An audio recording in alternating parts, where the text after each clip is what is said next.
Imagine waking up one day and discovering that every quality you've ever hated about yourself, the rage that simmers beneath your polite smile, the obsessiveness that others call too much, the raw neediness you've buried under layers of independence, holds a secret power, a power so potent it could rewrite your life. Now imagine that the world has been lying to you, not maliciously perhaps, but systematically. What if the very traits you've been taught to amputate, medicate or meditate away are not flaws at all, but dormant forces waiting to be harnessed? Here is the contradiction. Society praises self-improvement as a noble quest, yet its definition hinges on erasing the messy, primal parts of you. You're told to be kinder, calmer, more disciplined, to sand down your rough edges until you fit neatly into the puzzle of acceptable human behavior. But what if that puzzle is a prison? What if your so-called demons are not enemies to defeat, but disowned fragments of your potential? Consider Vincent van Gogh, whose turbulent mind birthed starry nights that still hypnotize the world, or Nietzsche, whose descent into madness became the furnace where he forged his philosophy of eternal recurrence. Their brokenness was inseparable from their genius, yet you've been conditioned to view your darkness as a defect, a glitch in the system. Why? Ask yourself, what if the parts of me I've locked away hold the key to a life I can't yet conceive? The shame you carry, the impulses you suppress, the shadow selves you've exiled, they pulse with energy, screaming to be reintegrated. Carl Jung called this the shadow, the repository of everything we deny. But what if the shadow isn't a monster under the bed?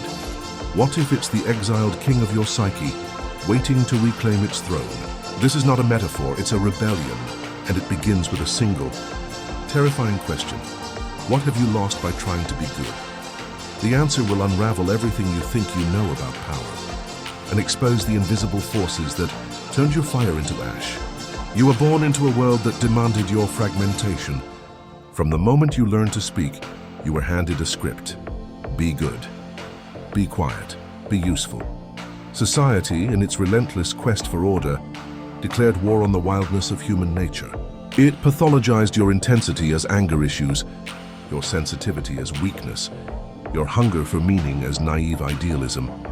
But this is no accident. It is the culmination of a 2,500-year-old philosophical war against the human soul. Carl Jung saw this rupture clearly.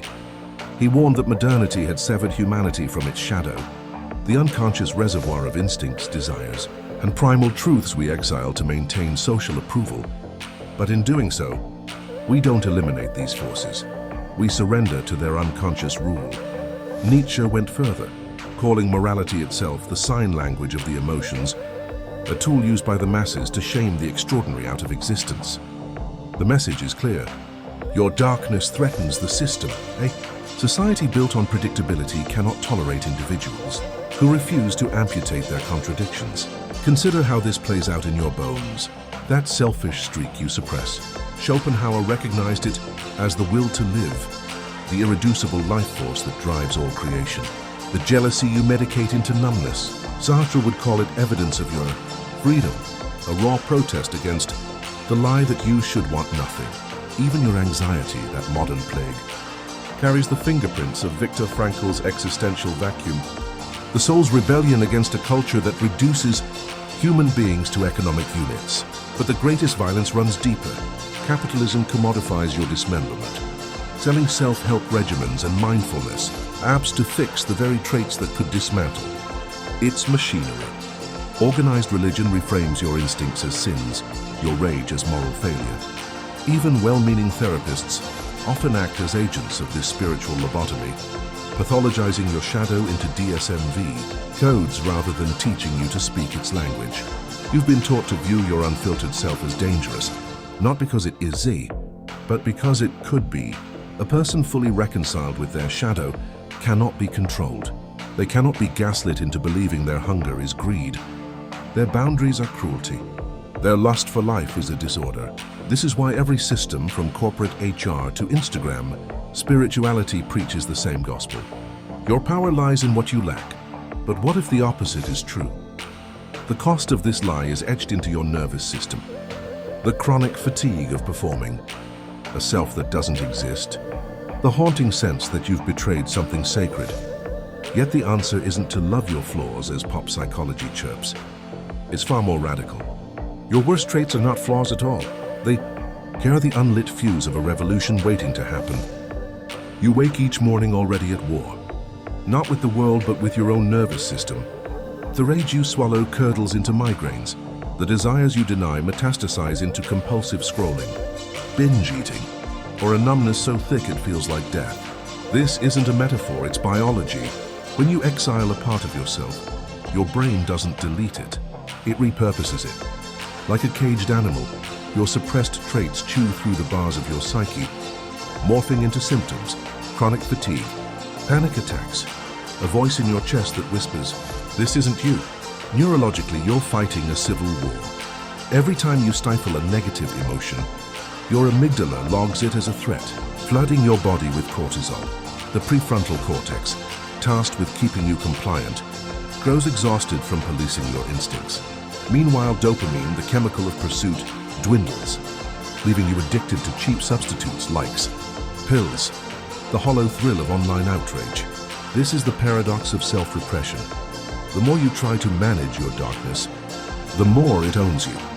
Culturally, the damage is apocalyptic. By severing millions from their shadows, we've built a society of sleepwalkers. Schools crush curiosity into standardized test scores. Corporations rebrand conformity as teamwork. Social media algorithms profit by inflaming the very impulses we've been taught to hate: outrage, vanity, tribalistic rage, then shame us for feeling them. Huxley's Brave New World was a warning, not a manual. We've engineered a world where people love their oppression, mistaking numbness for peace. But the most insidious consequence lives in your relationships. That toxic trait you hide, your intensity, your need for truth, is the exact frequency others crave to feel alive. Your curated persona attracts shallow connections, while your exiled self starves for recognition. Sartre saw this clearly. "Hell is other people," he wrote, "not because they judge you, but because you let them define what parts of you are allowed to exist. You've been told your shadow is a liability. But look closer. Every problem it creates is a smoke signal from your unlived life. Your anxiety isn't a malfunction. It's a protest against playing small. Your procrastination isn't laziness. It's your soul refusing to invest in meaningless labor. Even your depression, that heavy black cloak, might be the birth pang of a self you've yet to become. The trap is this: the very systems that pathologize your darkness need it to survive. A society of integrated, self-possessed individuals would dismantle consumerism, upend hierarchies, and render most therapists obsolete. Your power isn't just personal, it's political. And that's why what happens next will terrify you. The revolution begins with a single act of heresy. Stop trying to fix yourself. This is not surrender, it's war. For centuries, philosophers and mystics have whispered the same truth. Your liberation lies not in transcending your nature, but in diving into its molten core. Nietzsche called it amor fati, the love of fate. Jung termed it individuation, the integration of shadow. But stripped of academic jargon, it's raw, visceral work. You must become an alchemist of the self, transforming leaden traits into gold through the furnace of conscious embrace. Start here. Identify the trait you hate most, that explosive temper, the bottomless need for validation, the laziness everyone shames you for. Now ask, what if this isn't a flaw but a disfigured strength? Rage untethered destroys but channeled. It becomes the unshakable courage to say no to exploitation. Neediness weaponized manipulates but refined. It's the vulnerability that forges unbreakable bonds. Laziness. It might be your body's wisdom rejecting a life misaligned with your soul. History's greatest rebels mastered this alchemy.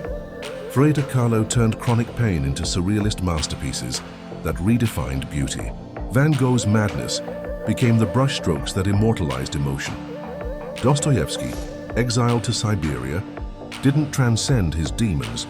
He let them teach him the anatomy of human despair, birching crime and punishment from the raw meat of his contradictions. Your task is not to manage your shadow, but to negotiate with it. When rage surges, don't meditate it away. Ask it, what must be protected? When envy burns, don't shame yourself. Follow its heat to the unmet hunger for expansion. This is what Jung meant by making the unconscious conscious. You stop fighting civil wars and start drafting treaties with your exiled selves. Societal conditioning will scream that this is dangerous. It is. But danger is the price of sovereignty. Schopenhauer understood. A man can do what he wants, but not want what he wants. Your darkest impulses already rule you from the shadows. Drag them into the light and suddenly you hold the leash. This is why every spiritual tradition, from Zen to Gnosticism, teaches that enlightenment begins in hell. Your worst traits are not obstacles to power. They're the toll booths on the road to it. Pay attention. Here is the secret no guru will tell you. Your darkness is not a part of you. It is the ground from which you grow. For years, you've been searching for wholeness in all the wrong places, in productivity hacks, in spiritual bypassing, in the approval of those who fear their own shadows. But the paradox is this: you were never broken. You were betrayed.